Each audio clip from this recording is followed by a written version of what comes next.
Hey, Falcons fans! Before I drop what might be the most important update of our season, let me ask you something. What happens when your defense loses its heartbeat?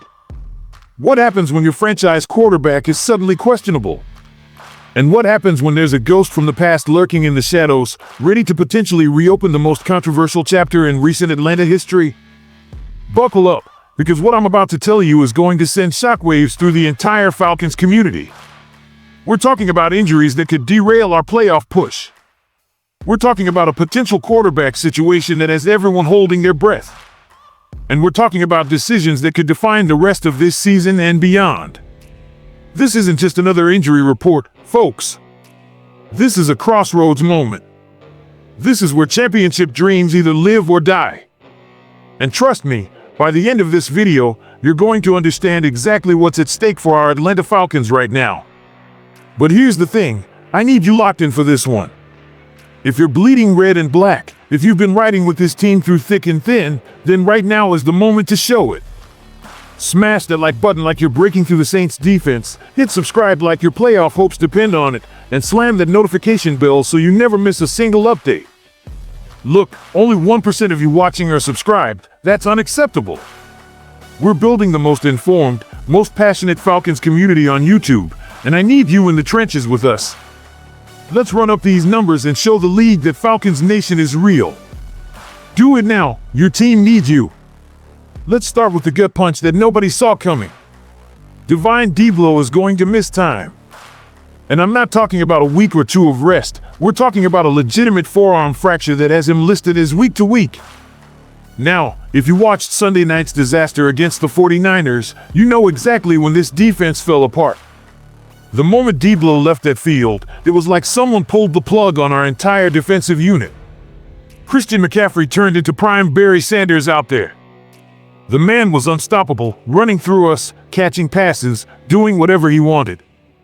And yeah, J.D. Bertrand stepped in and gave it his all, but let's be real, he's not Divine Deablo. Here's what's terrifying. Coach Raheem Morris said week to week, and we all know what that means in Falcons language.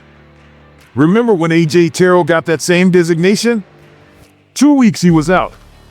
2 crucial weeks where we felt his absence every single snap. So if we're being realistic, we need to prepare for life without our defensive anchor for at least the next couple of games. The real question now becomes, who steps up? We've got options, but none of them are making anyone feel warm and fuzzy inside. J.D. Bertrand is the most likely candidate to start again, and hey, maybe he improves with more reps. Josh Woods is sitting there on the roster. But here's the name that should get everyone excited, Jalen Walker. Walker is the future, people. This kid has the talent, he has the speed, he has the instinct. But there are 2 massive question marks hanging over his head right now. Is he healthy enough? And more importantly, is the coaching staff ready to thrust him into a full-time inside linebacker role? Because if they're willing to let this young man loose, we might actually have a chance to not just survive without Deablo, but potentially discover something special. But let's not sugarcoat this. Losing Deablo is brutal. He's our signal caller on defense, our tackling machine, our glue guy. Without him, we're going to have to completely adjust how we approach stopping the run and covering pass-catching backs. And with our schedule ahead, that's not exactly ideal timing. Now, let's talk about the elephant in the room that has everyone in Atlanta on edge. Michael Penix Jr. is day-to-day with a bone bruise. Let that sink in for a second. Our franchise quarterback, the guy we drafted 8th overall, the future of this organization, took a beating against San Francisco and is now dealing with an injury that could keep him out of this crucial Dolphins matchup. I watched Penix get absolutely pummeled on Sunday night. The 49ers defensive line was in his face all game long. And yeah, he had his moments, some good throws, some questionable decisions, but by the end of that game, you could see he was hurting. The way he was moving, the way he was grimacing, this isn't just a minor ding. Here's where it gets interesting. The Dolphins' defense is terrible right now. We're talking about a unit that just gave up 31 points to the Cleveland Browns. The Cleveland Browns! A team that hadn't scored more than 17 points in a single game all season suddenly drops 31 on Miami. That defense is begging to be exploited. So the Falcons are facing a decision that could go one of 2 ways. Option A, you suit up Penix, let him play through the pain, Get him back in rhythm against the soft defense and hope he can shake off the rust from that nightmare performance. Option B, you sit him down, let him heal completely, avoid making anything worse, and roll with your insurance policy. And that insurance policy? Oh boy, here we go.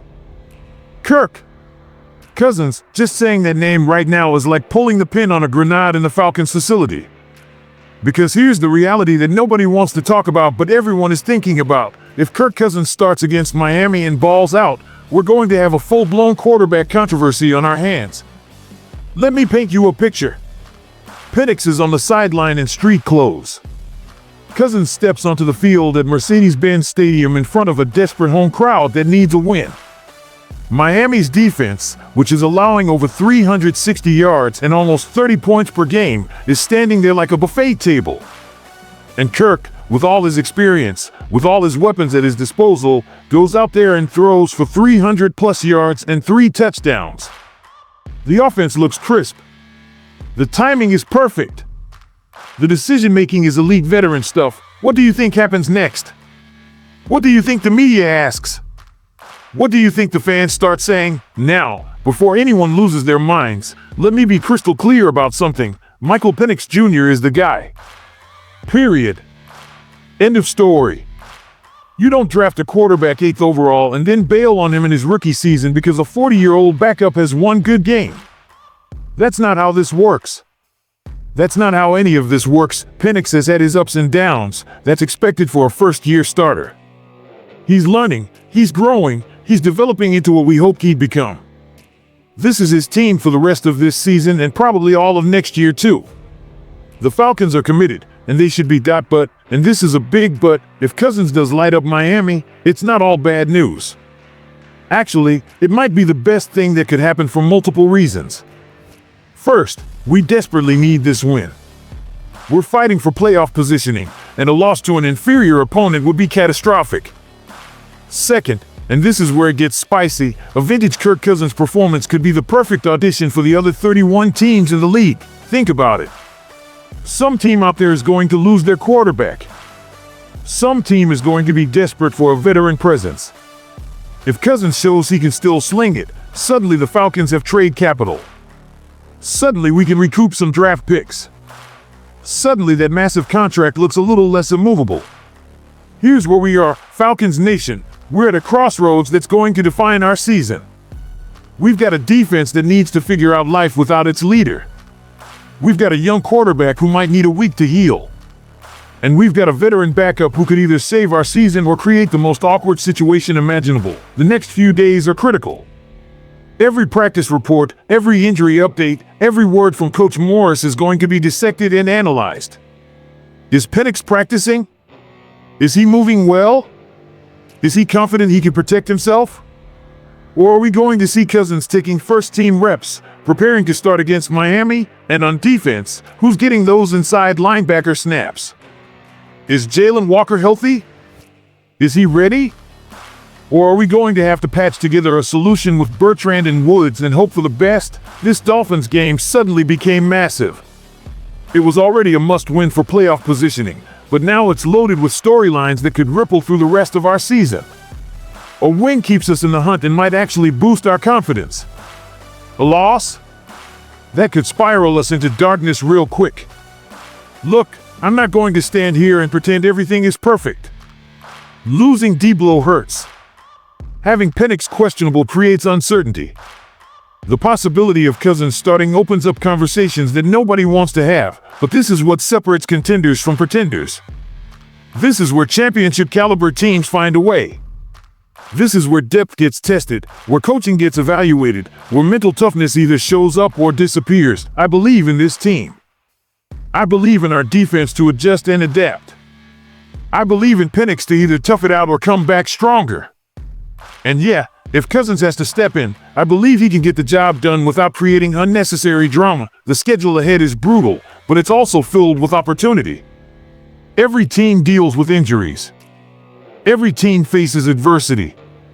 The great ones, the ones that make January noise, they figure it out. That SO Falcons Nation, stay locked in. Stay ready. Because the next 72 hours are going to tell us everything we need to know about where this season is headed. Penix or Cousins? Walker or Bertrand? Playoff push or spiral downward? We're about to find out. And I'll be here breaking down every single development as it happens. Make sure you're subscribed, notifications are on, because you do not want to miss what's coming next. Rise up. Go Falcons!